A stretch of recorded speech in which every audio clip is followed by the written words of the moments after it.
ফলতা বিধানসভায় 21শে মে পুরো ফলতায় পুনর্নির্বাচন ঘোষণা করেছেন জ্ঞানেশ কুমারের নির্বাচন কমিশন। প্রশ্ন এক, যে আপনাদের বজ্র আটুনি কি তাহলে ফসকা গেরো? এত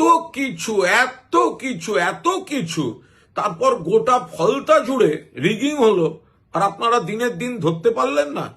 তা 3 দিন বাদে গন্ডারের গায়ে সুড়সুড়ি দিলে 3 দিন পর হাসে।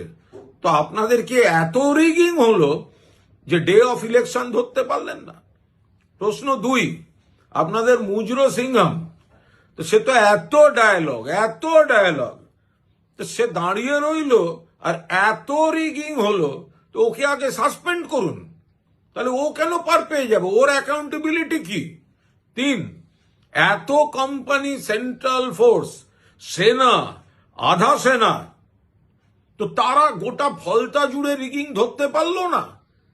ফলে যেটা করেছে নির্বাচন কমিশন সেটা সম্পূর্ণ রাজনৈতিক উদ্দেশ্য প্রণোদিত, এবং যখন যে সময় এই পুনর্নির্বাচনের নির্দেশ দেওয়া হয়েছে ততক্ষণে 230-এর বেশি আসন নিয়ে মমতা বন্দ্যোপাধ্যায় সরকার গঠন করে ফেলেছেন, এবং ফলতাতেও আবার তৃণমূলের প্রার্থী জিতবেন। আপনাদের শুধু পণ্ডশ্রম হচ্ছে। আপনারা যে কাজগুলো করলেন, এবার প্রশ্নের উত্তর আপনাদের দিতে হবে। যদি এত রিগিং হয়ে থাকে তাহলে আপনারা ভোটের দিন রিয়াক্ট করলেন না কেন? মুজরো সিংহাম কি করছিল? এত সেনা, আধা সেনা, সাঁজোয়া বাহিনী কি করছিল?